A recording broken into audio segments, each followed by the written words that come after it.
অনেক মেয়েরা কিন্তু মাঠে ছিল, সামনে মেয়েরাই ছিল বেশি।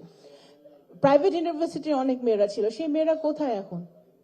সেই মেয়েরা কোথায়? আমি তো দেখি না। এনসিপির যে কমিটি আছে সেই কমিটিতে কয়টা মেয়ে নারী আছে? I don't see many. মানে যাদেরকে আমরা খুব ভোকাল দেখেছি তাদেরকে কিন্তু আমরা এখন দেখি না। সো ওই জায়গাতেও গিয়েও পুরুষতান্ত্রিক একটা ব্যাপার ঢুকে যায়। আমার দলে আমি এত শতাংশ নারী আমি দেখতে চাই সারা বাংলাদেশে, এবং এত শতাংশ নারী যখন আসবে তাদের মধ্যে যখন 7 জন না হোক, আমি 15 জন, এখন থেকে যদি আমরা এই যুদ্ধ তো চলছে বহুদিনের, এখনো আমরা সেই পার্সেন্টেজে আমরা পারি নাই পৌঁছাতে। তাও যদি আমরা চেষ্টা করি, maybe 5 to 10 years from now আমরা সংসদে ডিরেক্ট ইলেকশনে আমরা হয়তো 15, 20, 25 জন নারী আমরা দেখতে পারতে পারি।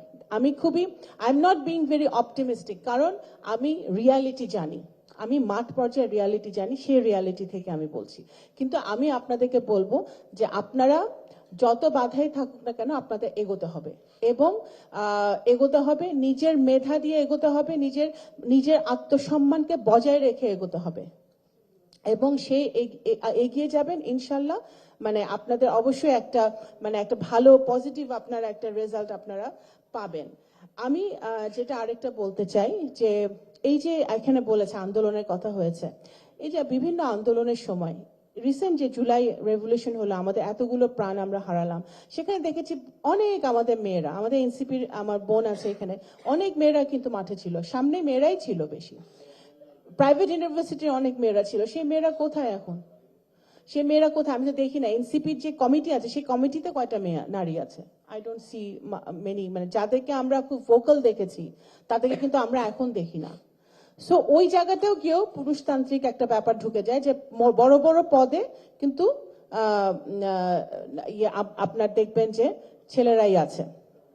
আমাদের যেমন বিভিন্ন অঙ্গ সংগঠন আছে, স্টুডেন্ট বডিগুলো আছে, ছাত্র দল, যুব দল, স্বেচ্ছাসেবক দল। নোবডি ক্যান ইভেন থিঙ্ক যে সভাপতি একজন নারী হতে পারে। নোবডি ইভেন ক্যান থিঙ্ক যে সেক্রেটারি একজন নারী হতে পারে। Why not? আমাদের কি নাই? আছে তো। নমিনেশনের সময় বলা হয় যে নাই, এই খুঁজে পাচ্ছি না। কিন্তু আপনি তো 10, 15, 20 বছর ধরে এই যারা নির্বাচনী এলাকায় কাজ করছে তাদেরকে আপনি স্কোপ দেন নাই। আপনাকে নমিনেট করতে হবে, দলদেরকে নমিনেট করে বলতে হবে যে তুমি যাও, তুমি ওখানে কাজ করো, তাকে এম্পাওয়ার করতে হবে, তাকে সকল প্রকার ফ্যাসিলিটি দিতে হবে।